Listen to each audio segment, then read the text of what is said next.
Welcome to episode 15 of Get the Scoop from the Supt. I'm Julie Treppa, Superintendent of Boone Schools. Last week and this week, our students have been taking ISASP testing. What does ISASP stand for? Stands for Iowa Statewide Assessment for Student Progress. What do our students get tested on the ISASP? Well, they get tested on their mathematical skills, English and language arts skills, and science skills. In English and language arts, they are tested in reading, language arts, and writing. So how are these ISASP tests the same or different than the tests that you and I maybe took when we were in school, like Iowa Test of Basic Skills or the Iowa assessments? Well, essentially, they're simply the new and improved version.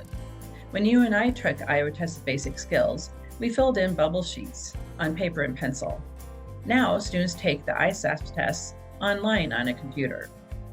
When you and I took these tests, they were timed tests. Now, when the students are taking them online, they're untimed. And thirdly, a difference is that you and I took these tests, they were fixed, meaning every test question was the same for us regardless of who we were as the user or the tester. Now, on ISASP testing, there are two tests that are adaptive in nature. The reading and the science tests are adaptive, meaning that they are personalized to each user.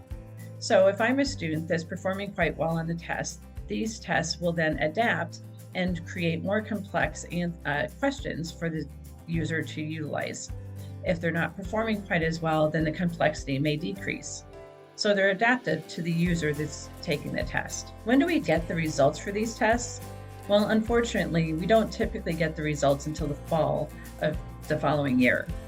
So even though we're taking these tests in the spring, you as parents will likely receive the test results in the fall. These tests are actually meant to be summative in nature, so they aren't meant for our teachers to take this information and adjust their instruction for our students, because they're summative. We're trying to see what the students have learned over the course of the year. Our teachers adjust their instruction based on formative assessments, which are essentially assessments to let them know where students are in real time, to know how they need to differentiate the curriculum to better meet the student needs. Thank you for joining me this week. I look forward to seeing you next time on Get the Scoop from the Supt.